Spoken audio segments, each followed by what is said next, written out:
এক সময় সবুজ পাহাড়ের মাঝখানে অবস্থিত একটি বিচিত্র গ্রামে রামু নামে এক দয়ালু কৃষক বাস করতেন। তিনি তার উদারতা এবং প্রয়োজনে অন্যদের সাহায্য করার ইচ্ছার জন্য পরিচিত ছিলেন।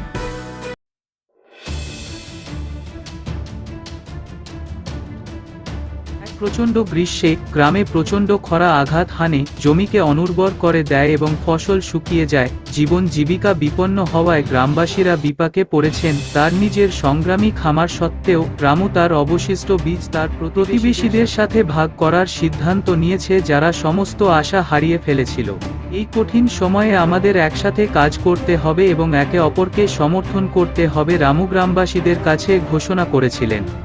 অগাধ বিশ্বাস এবং দৃঢ় সংকল্পের সাথে রামু তার মূল্যবান বীজ গ্রামবাসীদের মধ্যে বিতরণ করেছিলেন। কেউ কেউ দ্বিধান্বিত, নিজেদের বেঁচে থাকার চিন্তায়, কিন্তু রামু উৎসাহের কথা এবং ঐক্যের শক্তিতে অটল বিশ্বাস তাদের অনুপ্রাণিত করেছিল। দিনগুলি সপ্তাহে পরিণত হওয়ার সাথে সাথে গ্রামবাসীরা অব্যবসায়ের সাথে বীজগুলিকে লালন পালন করেছিল। রামু তাদের পথ দেখান, উদ্ভাবনী চাষের কৌশল এবং জল সংরক্ষণের উপায় শেখান। উদারতা এবং প্রজ্ঞার তার নিঃস্বার্থ কাজ সমগ্র সম্প্রদায়ের আত্মাকে উজ্জীবিত করেছিল। মাস কেটে গেল এবং জমি ধীরে ধীরে রূপান্তরিত হল, সবাইকে অবাক করে দিয়ে। এক সময়ের অনুর্বর মাঠগুলি প্রাণবন্ত ফসলে ফুলে উঠতে শুরু করেছিল। গ্রামবাসীরা তাদের কঠোর পরিশ্রম ও ঐক্যের ফল দেখে আনন্দিত।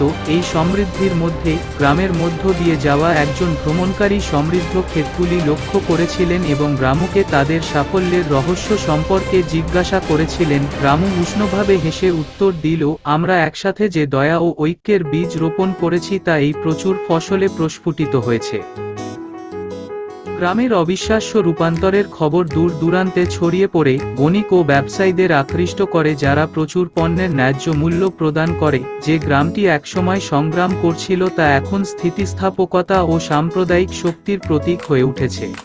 রামু উদারতা এবং গ্রামের বিজয়ের গল্প প্রতিবেশী জমিগুলির মাধ্যমে প্রতিধ্বনিত হয়েছে। আশা, সংহতি এবং প্রতিকূল সময়ে সাহায্যের হাত ধার দেওয়ার তাৎপর্যের একটি চিরন্তন দৃষ্টান্ত হয়ে উঠেছে। বছরের পর বছর গড়িয়েছে এবং গ্রামটি উন্নতি লাভ করতে থাকে। রামুর সদয় আচরণ গ্রামবাসীদের মধ্যে একতার বীজ বপন করেছিল, একটি শক্তিশালী বন্ধন গড়ে তুলেছিল যা প্রজন্মকে অতিক্রম করে। তারা গ্রামের কেন্দ্রে একটি স্মৃতিস্তম্ভ নির্মাণ করে, স্যামুয়েলের পরার্থপরতার স্মৃতিচারণ করে, তার উত্তরাধিকারকে সম্মান করে এবং ভবিষ্যৎ প্রজন্মকে সমবেদনা ও সহযোগিতার শক্তির কথা মনে করিয়ে দেয়। শেষ পর্যন্ত শুধু ফসলেরই ফলন হয়নি, এটি ছিল গ্রামবাসীদের হৃদয়ের মধ্যে একতা এবং সমবেদনা, যা একটি চিরস্থায়ী উত্তরাধিকারে পরিস্ফুটিত হয়েছিল। বিশ্বকে মনে করিয়ে দেয় যে দয়া এবং একতা কঠিনতম চ্যালেঞ্জগুলিকে জয় করতে পারে।